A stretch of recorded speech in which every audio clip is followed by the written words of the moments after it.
கூரைகளெல்லாம் கூட வளர்ந்தால் கோபுரமாவதில்லை, கோபுரமாவதில்லை. குருவிகளெல்லாம் உயர பறந்தால் பருந்துகளாவதில்லை, பருந்துகளாவதில்லை. நாளொரு மேடை பொழுதொரு நடிப்பு அவன் பேர் மனிதன் அல்ல. நாவில் ஒன்று நினைவில் ஒன்று அதன் பேர் உள்ளமல்ல. உள்ளத்தில் வைத்ததை உதட்டிலும் வைப்பவன் எவனோ அவனே மனிதன், எவனோ அவனே மனிதன். ஊரார் வேர்வையில் உடலை வளர்ப்பவன் உலகத்தில் கோழைகள் தலைவன், உலகத்தில் கோழைகள் தலைவன். அற்புதமானவர்களே, எல்லோரையும் வணங்குகிறேன். இந்த அற்புதமான சிந்தனையோடு தான் இந்த பதிவு. பாருங்க, நான் சொன்ன பார்த்தீங்களா, ஊரார் வேர்வையில் உடலை வளர்ப்பவன் உலகத்தில் கோழைகள் தலைவன் வருவார். கவிஞர் வாலி ஐயா எழுதின பாட்டு, புரட்சித் தலைவரை நடித்தது உங்களுக்கு தெரியும். பாருங்க, கூரைகளெல்லாம் கூட வளர்ந்தால் கோபுரம் ஆவதில்லை, குருவிகளெல்லாம் உயர பறந்தால் பருந்துகள் ஆவதில்லை. ஏன்னா அந்தந்த இயல்புக்கு தகுந்த மாதிரி தான் அவங்க வளர்ச்சி இருக்குது. ஆனால் என்னென்ன சில நேரங்கள் என்ன ஆகிடுதுன்னா, இங்கே கோரைகள் புல் இதெல்லாம் நெல்லை விட அதிகமாக பெருசாக வளரும். ஆனால் அது புல், அது கோரை, அது களைப்பயிர்னு நமக்கு ஈஸியாக தெரிஞ்சு போயிடும். ஏன்னா இன்றைக்கி நாட்டில் நடக்கிற அரசியல் இங்கே பார்த்தீங்கன்னா, நேற்று ஒரு முக்கியமான உச்ச நடிகர் விஜய் அவர்கள் ஒரு ஸ்டேட்மெண்ட், அதாவது ரம்ஜானுடைய அந்த நோன்பு திறப்புக்கு போகிறாரு. தப்பு ஒன்றும் இல்லை, அது ஒரு அரசியல் கட்சி ஆரம்பித்தார், பண்ணலாம். அங்கே போய் சொல்கிறாரு, நீங்கள் சொல்கிறேன் நீங்கள் தெரிஞ்சுக்குங்க, இது வரைக்கும் நான் அந்த டீமு இந்த டீமுன்னு சொல்லுவாங்க, ஏ டீமு பி டீம்னு சொல்லுவாங்க, நான் என்றைக்குமே மக்கள் டீம் தான். ஊடகங்களெல்லாம் நான் அங்கே இருக்கிறேன், அந்த கூட்டணி பேசுகிறேன், இந்த கூட்டணி பேசுகிறேன் அப்படின்னு சொல்லுவாங்க. அதெல்லாம் தப்பானது, பொய்யானது. நான் எப்போவுமே மதச்சார்பற்ற அந்த நிலையில் தான் இருப்பதே தவிர அதில் நான் எந்த சமரசமும் கொள்ள மாட்டேன்னு சொல்லி கடந்த கிட்டத்தட்ட ஒரு 4 வாரமாக முதல்ல என்ன பண்ணார், அவருடைய வழியை பார்த்தீங்கன்னா எப்படி தோணுதுன்னா, ஒரு தலைமைக்கு உள்ள ஒரு பண்பு இருக்குதான்னு முதல்ல நான் யோசனை பண்ணணும். அடுத்த தலைமுறைக்கு நாம் இந்த தமிழ்நாடு என்ன பண்ண போகுதுன்ற ஒரு விரக்தியில் தான், ஒரு வேதனையில் தான் நான் நிறைய அவரை பற்றி பேசியிருக்கேன். இல்லைன்னா அவர் பேச வேண்டிய அவசியம் இல்லை. இப்போ இடையில அவர் பற்றி தெரியும், முதல்ல வராரு கட்சி ஆரம்பிக்கிற அரசியல் தப்பு இல்லை, யாரும் அரசியல் ஆரம்பிக்கலாம், உங்களுக்கு புகழ் இருக்குது, பெருமை இருக்குது, நீங்கள் பண்ணலாம். ஆனால் அடிப்படையான சினிமாவே நீங்கள் ஒன்றும் பண்ணலையே. சினிமாவில் 5 வருடமாக கபலீகரம் பண்ணிட்டாங்க ஒரு ஆட்சியும் அந்த குடும்பமும். நீங்கள் என்ன செஞ்சீங்க? இன்றைக்கி உங்கள் படமே ஜனநாயகம் மாட்டிங்குது, அதுக்கே நீங்கள் குரல் கொடுக்கல. நீங்கள் அதுக்கே குரல் கொடுக்க அப்புறமா நீங்கள் அதுக்கே கொடுக்க போகிறீங்க. ஏன்னா இப்போ கொடுக்கலன்னா பரவாயில்ல, அரசியல் வந்துட்டீங்க, கொடுக்க முடியல விட்டுடலாம். ஆனால் அன்றைக்கி கொடுத்துருக்கலாம் இல்லை, அது ஒரு சமூக சேவை தானே. 230 தயாரிப்பாளர்கள் சென்ற வருடத்தில் மட்டுமே ஒரு போட்ட காசை 10 காசு எடுக்கல. தாளிலிருந்து, மனைவினுடைய தாளிலிருந்து, எல்லா நகைகளிலிருந்து கடன் வாங்கி அதை வாங்கி இதை வாங்கி ஒரு படமும் எடுக்கிறாங்க, தொழில் அபிவிருத்தி கொடுக்கல. ஆனால் இதெல்லாம் நீங்கள் யோசிக்கவே இல்லை. அதை தான் நான் சொல்கிறேன். தான் சார்ந்த துறை சம்பந்தமாக என்ன பண்ணீங்க, முதல்ல அதை எடுங்க. அங்கேயே நீங்கள் வரலை, சரி விட்டுருங்க, பரவாயில்ல, வந்துட்டீங்க, ஒரு காலியான ஒரு இடம் இருக்குது, வந்ததுங்க, பரவாயில்லன்னு எப்படி உங்கள் நடவடிக்கை எடுக்க பார்த்தீங்களா? முதல்ல வரீங்க, வந்த உடனே பேசுகிறீங்க, நீங்கள் சொல்கிறீங்க கூட்டணி நான் ரெடியாக இருக்கிறேன், கூட்டணி ஆட்சி தான், நான் பதவி கொடுப்பேன், அதை கொடுப்பேன்னு சொன்னீங்க. இன்ன வரைக்கும் யாரும் கிட்ட வரல. அப்போவே நீங்கள் யோசிக்க பரவ விட்டுருங்க. அதுக்கப்புறம் பார்த்தா கரூர் சம்பவம் நடந்தது, அது துரதிர்ஷ்டமான சம்பவம். அந்த சம்பவத்துக்கு பின்னாலாவது அது குறித்து எப்பாவது வருத்தப்படுவீங்கன்னு பார்த்தா நீங்கள் என்ன பண்ணுறீங்க, அதை பற்றி நீங்கள் பேசுகிறதும் கிடையாது, பேச தேவையில்லை, விட்டுருங்க. அது ஒரு படிப்பினையை ஆக்கிக்கணும் இல்லை. அதுக்கப்புறமாவது மக்கள்கிட்ட இயல்பாக பழகிறதோ தன்மையோ இருந்தால் தானே உங்களுக்கு சரியாக இருக்கும். அது பழகிறதே கிடையாது, விட்டுருங்க. போன தடவை தஞ்சாவூர் பக்கத்தையே நான் விவசாயியை பிறக்கணும்னு ஆசையாகுது அடுத்த பிறவில்னு சொல்கிறீங்க, பரவாயில்ல, அது ஒரு இடத்துக்கு தகுந்த மாதிரி பேசுகிறீங்க, விட்டுருங்க. அங்கே பார்த்தீங்கன்னா நீங்கள் பேசுகிறீங்க, அது ஏற்கனவே ரேசல் படத்தான் சொல்கிறாங்க, அது உண்மையாக பொய்யான்னு தெரியல, நான் பார்க்கவும் இல்லை. அங்கே மேடையில் அழுவுறீங்க. ஆரம்பத்தில் உங்களுடைய பேச்சு வீச்சு எப்படி இருந்தது? ஸ்டாலின் அங்கிள் நீங்கள் எல்லாம் கடந்துருச்ச உடனே ஸ்டாலின் சார்னு மாற்றிட்டீங்க. மோடி சார் நீங்கள், அவர் பிறகு மோடி சார்லாம் உங்களுக்கு யார் சாதாரண ஆள்? உங்களுக்கு அவரெல்லாம் பெரிய ஆளா? நீங்கள்லாம் 200 கோடி ஒரு படத்தில் எடுக்கிறீங்க. அவர் இந்த ஜென்மம் பூழ் போனாலும் 200 கோடி சம்பாதிக்க முடியாது. அதனால் நீங்கள் சொல்கிறது கரெக்டு தான். ஆனால் என்ன சொல்கிறீங்க, அவர் கொள்கை எதிரி நீங்கள், இந்த பக்கம் பார்த்தீங்கன்னா இவர் அரசியல் எதிரி நீங்கள். ஆனால் என்ன பண்ணீங்க பார்த்தீங்கன்னா, ஒரு 2 மாதத்துக்கு 2 வாரத்துக்கு முன்னால் காங்கிரஸ் கூட கூட்டு பேச்சு நடத்துனீங்க. தெரியாதா? எல்லாருக்குமே தெரியும். அதை விட்டுருங்க. அது முடிஞ்ச பிறகு இங்கே நான் போகலாம் அங்கே போகலான்னு சொல்லி பிஜேபி தான் நல்ல வேளை மூச்சு கூட விடலை திரு பழனிசாமி அவர்கள். இதை பற்றி ஒரு மூச்சு கூட விடலை. முதல் சொன்னார் பாருங்க, கொடி தெரியுதுன்னு. அது ஒன்று தான் அவர் பண்ண தப்பு. அதுக்கப்புறம் அவர் புரிஞ்சுக்கிட்டார், அந்த அனுபவத்தை புரிஞ்சுக்கிட்டார். இனிமேல் சத்தானு போகக்கூடாதுன்ற மாதிரி அவர் இருந்தார். ரொம்ப பாராட்ட வேண்டியவர் இந்த பழனிசாமியை. இங்கே பாருங்கள், அதுக்கப்புறம் பிஜேபி கூடலாம் போயிட்டு பேச்சு நடந்தாங்க, போய் இங்கே போய் டெல்லிக்கு போய் எல்லாம் பேச்சு நடந்து எல்லாருக்குமே தெரியும். கடைசியில் உண்மையை சொல்ல வேண்டியது தானே. நீ உண்மையே சொல்லாமல் அவங்க பொய் சொல்கிறாங்க, பிரச்சாரம் பண்ணுறாங்க, ஏடிஎம்ன்றாங்க. ஒரு தலைமைக்கு அழகா இது? ஒரு தலைமைக்கு அழகா? ஐயன் சொல்லுவான் வாய்மையில், உள்ளத்தார் பொய்யாது ஒழுகின் உலகத்தார் உள்ளத்துள் எல்லாம் உளன் அப்படின்வார். என்ன அற்புதமான வார்த்தை. உள்ளத்தால் பொய்யாமல் இருக்கணும். அந்த உள்ளத்தால் தான் சொன்னேன், உள்ளத்தில் வைத்து அதை உதட்டிலும் வைப்பவன் எவனோ அவனே. ஒரு மனுஷனுக்கே இந்த ஓமை சொல்கிறார் ஐயா. ஒரு தலைவன் நீங்கள் பொய் சொல்லலாமா? மிஸ்டர் விஜய், நீங்கள் பொய் சொல்லலாமா? சொல்லுங்கள்.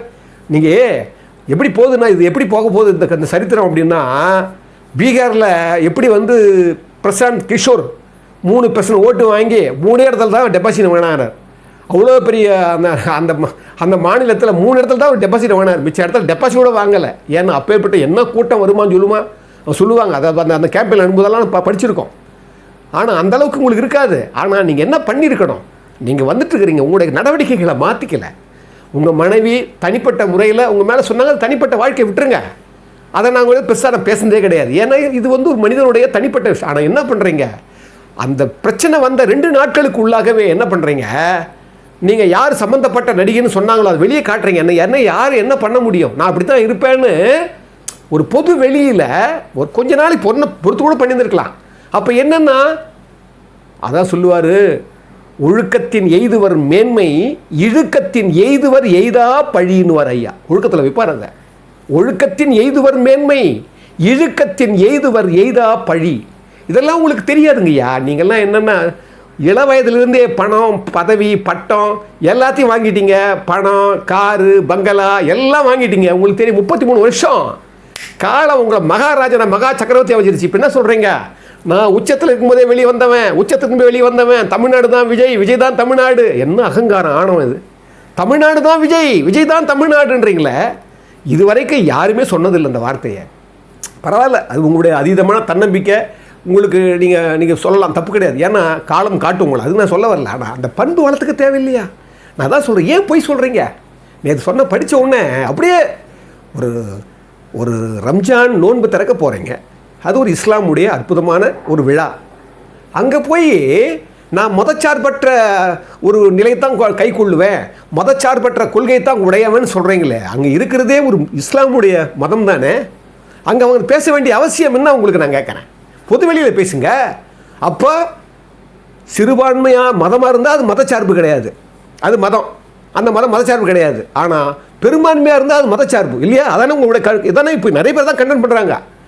என்னென்னா இதெல்லாம் நீங்கள் யோசிங்க மிஸ்டர் விஜய். என்னென்னா நீங்கள் இது உங்களுக்கு நல்லது, இது தமிழ்நாட்டுக்கு நல்லது. நான் எல்லாரையும் விட நான் அடிக்கடி சொல்லுவேன், நான் எல்லாரையும் உருவாக்குறது இறைமை. அந்த இறைமைக்கு தெரியும் யார் சரியாக வந்தால் யார் நல்லா இருக்கும், யார் தர்மத்தின் வழி தான் இந்த ஆட்சி, இந்த உலகமே நடக்குது.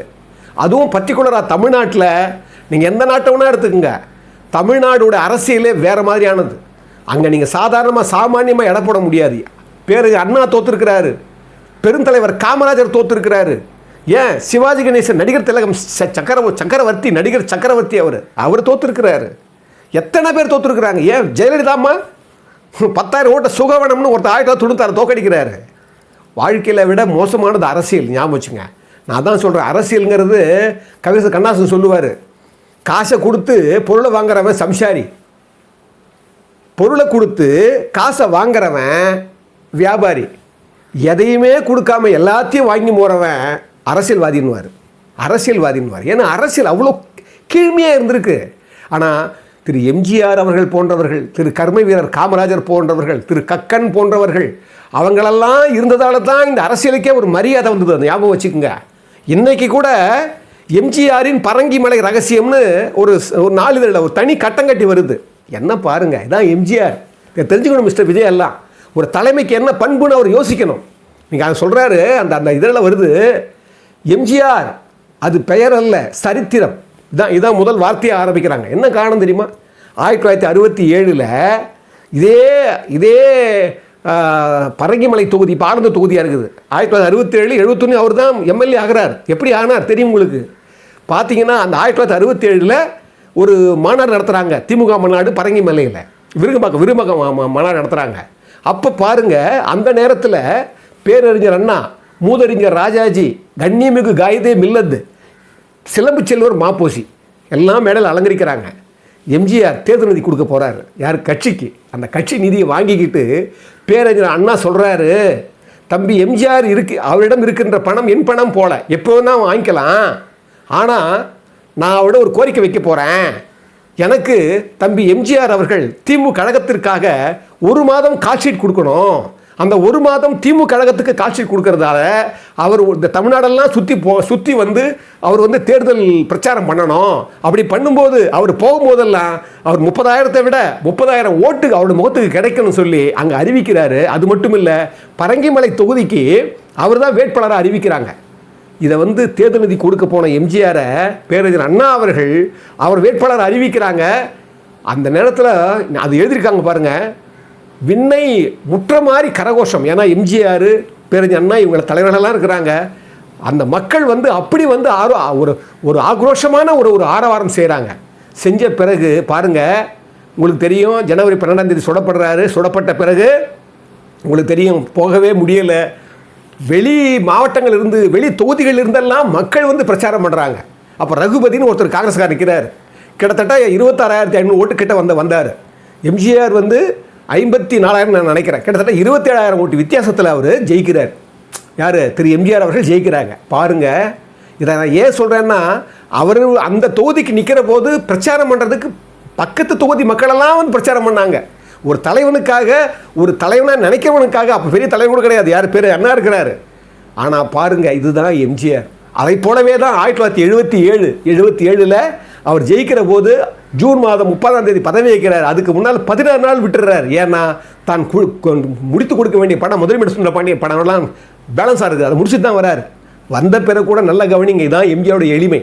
அப்போ சொல்கிறாரு மேடையில், நான் ராஜாஜி ஹாலில் வந்து நான் ஏற்றுக்கிட்டேனே, அது வந்து சடங்கு. நான் உண்மையான ஒரு பதவி பிரமாணம் எனக்கு இங்கே தான் உங்கள் முன்னால் நடக்கிறதா உண்மையான பதவி பிரமாணம் சொல்லி தான் அந்த பதவியை அவர் ஏற்றுக்கிறார் மக்களுக்கு முன்னால். இதுதான் மக்கள் தலைவன். அது மட்டும் இல்லை, 1977 79 வரைக்கும் அவருடைய, நீங்கள் கோட்டையுடைய, யாராவது படித்தவங்களுக்கு தெரியும், கோட்டையினுடைய அறையில் சாதாரண கட்டில், சாதாரண மேசை, சாதாரண நாற்காலி, சாதாரண மேசை. பார்த்தீங்கன்னா ஏசி கூட இல்லையாங்க, ஏசி கூட கிடையாதான். இந்த 2.5 வருஷமும் அந்த சாதாரண எளிமையான ஏசி இல்லாத அதில் தான் சிஎம்மாக வந்து அவர் வந்து பணிபுரிஞ்சார். அதுக்கப்புறம் 1979 யாரோ ஒரு மனப்பிறவு ஏற்பட்ட ஒரு நபர் உள்ளே போய் எல்லாத்தையும் தாறுமாற அடித்து நொறுக்கின பிறகு அதுக்கப்புறம் தான் புதுப்பிச்சு ஏசி எல்லாம் போட்டாங்களாம். அப்படி ஒரு தலைவன் சொன்ன பாருங்க, ஒரு உள்ளத்தில் என்ன இருக்குதோ அதுதான் உதட்டில் வரணும், உதட்டில் இருக்குது வருதுன்னு சொன்னால் அது உள்ளத்துல தான் வந்துடும். ஏன்னா மகாகவி சொல்லுவார் பாரதியார், என்றைக்குமே உள்ளத்தில் ஒளி உண்டாயின் வாக்கினிலே ஒளி உண்டாகும் அப்படின்வார். உள்ளத்தில் ஒளி இருக்கணும், சேர்த்துக்குங்க. ஒரு என்னைக்கு நான் எனக்கு வருத்தமாக தான் இருக்குது. ஏன்னா இன்றைக்கி ஒரு அற்புதமான ஒரு வாய்ப்பு ஒரு கிடச்சிருந்தது. கொஞ்சம் கொஞ்சமாக வெற்றியை நோக்கி போகணுமே தவிர, எடுத்த உடனே ஒரு யானையை முழுங்கலான்னு விஜய் நினச்சது மிகப்பெரிய தவறு. அது காலம் கற்பிக்க விட்டுருங்க, நம்ம சொல்ல முடியாது. ஏன்னா நம்ம இன்றைக்கி இருக்கிற அவரோட தைரியமே எங்கே இருக்குதுன்னா, தன்னை விட இந்த மக்கள் மேலே இந்த மக்கள் என்ன வேணாலும் பண்ணுவாங்க, நமக்காக என்ன வேணா பண்ணுவாங்கன்ற ஒரு அதீதமான ஒரு நம்பிக்கை அவர் இருக்குது போல தெரியுது. அதனால் ஒன்றும் சொல்ல முடியும். ஏன்னா அவருடைய ஆடியோ லஞ்செல்லாம் நீங்கள் பார்த்தீங்கன்னா தெரியும், அவர் பார்த்தா உட்காந்துருப்பார், எல்லாரும் புகழ்வாங்க. வானத்திலேருந்து அப்படியே வந்த நடிகர் மாதிரியே உட்காந்துருப்பார், சிரிப்பார், பார்ப்பார். பார்த்தீங்கன்னா அவர் வந்து பார்த்தீங்கன்னா அவருக்கு இறைவன் கூட ஒரு கிழவை தான் இருக்கிற மாதிரியே தோணும். ஏன்னா இதெல்லாம் தான் நான் அடிக்கடி சொல்கிறது, மனிதனுடைய அகங்காரத்தை உருவாக்கும். அடுத்தவன் பாராட்ட அதை கேட்குற தன்மை இருக்குது பாருங்கள், அது வந்து உங்களுக்கு அகங்காரத்தை, ஆணவத்தை, உங்களுக்கு வலிமையே இல்லை. அதனால தான் பகை மாற்றில் சொல்லுவார், 87வது அதிகாரம் 865வது குறளை சொல்லுவார், வழி நோக்கான் வாய்ப்பட செய்யான் பழி நோக்கான் பண்பு இளன் பற்றார்க்கு இனிது. ரொம்ப அற்புதமான, இன்றைக்கி இருக்கிற அரசியல்வாதிகள்லாம் தெரிஞ்சு கொள்ள வேண்டிய ஒரு மெமரி பண்ண வேண்டிய முதல் குறளை தான் நான் நினைக்கிறேன். ஏன்னா வழி நோக்கான், நாம் எப்படி வெல்ல முடியும், இதில் என்ன செய்ய முடியும், வருகிற வழியை நம்ம பிடிக்க முடியுமா, என்ன செய்ய முடியும், ஏன் செய்ய முடியும், அந்த வழியே நோக்காதவன் வாய்ப்பன செய்யான். உனக்கு வெற்றி பெறக்கூடிய வாய்ப்பு இருக்குது, அதை நீ செய்ய விட்டு தவறிட்ட. பழி நோக்கான், இப்போ சொன்ன பார்த்தீங்களா, மனைவி பிரச்சனை வந்தது கூட என்ன பண்ணியிருக்கணும், அமைதியாக இருந்திருக்கணும். பழி நோக்கான், அவன் பழியை நோக்கவே இல்லை. நமக்கு ஒரு பழி வருமே, மற்றவங்க பரிகசிப்பாங்களே, ஏளனம் பண்ணுவாங்களே, அது நோக்கவே இல்லை. பழி நோக்கான் பண்பிலன், பண்பு இருக்கணும். அந்த பண்பு சொன்ன பார்த்தீங்களா, தன்னுடைய ஒழுக்க சிந்தனையும் தன்னுடைய அடக்கமுடைமையும் தன்னுடைய வாழ்வியலில் மக்கள் எல்லாம் நம்மளோட அன்பின் மூலமாகவே நம்மளை வந்து தொடர்பு கொள்கிற அளவுக்கு நீங்கள் அந்த பண்பை வளர்த்துக்கணும். அந்த பண்பும் பண்பீலன் பற்றார்க்கு இனிது அப்படின்னார். பற்றார்னா யார்? எதிரிகளுக்கெல்லாம் இனிமையானவன்டா அப்படின்னுவார். இதைத்தான் அரசியல்வாதிகளில் இதை யார் ஒருத்தர் தான் இருந்தார், அது திரு எம்ஜிஆர் அவர்கள் மட்டும்தான் இருந்தார். அற்புதமானவர்களே, இந்த தமிழ் டீனுடைய செயல்பாடுகளும் அதனுடைய கொள்கைகளும் அது சொல்கிற அந்த நேர்மையும் அறமும் உங்களுக்கு எல்லாருக்கும் புரிஞ்சிருக்கும், பதிஞ்சிருக்கும்னு நான் நம்புகிறேன். அந்த வகையில் இந்த தமிழ் டிவிக்கு நீங்கள் ஏதாவது ஒரு பொருளுதவி செய்யணும்னு நீங்கள் நினச்சிங்கன்னா இந்த கீழே இருக்கிற அந்த ஜிபி நம்பருக்கு உங்களுடைய அற்புதமான அன்போடு சேர்த்து உங்கள் உதவியை செய்யுங்க. இது எங்களுக்கு பெரிய பிரயோஜனமாக இருக்கும். அது மட்டும் இல்லை, இறைமை உங்கள் உள்ளத்தில் அந்த மாதிரி எண்ணத்தை தூண்டிவிட்டால் அந்த நிலையில் நீங்கள் இருந்தால் நீங்கள் உதவி செய்யுங்கள். அதை சிறைமேற்கொண்டு ஏற்றுக்கொள்கிறோம் என்று மீண்டும் ஒரு முறை உங்களை வணங்குகிறேன்.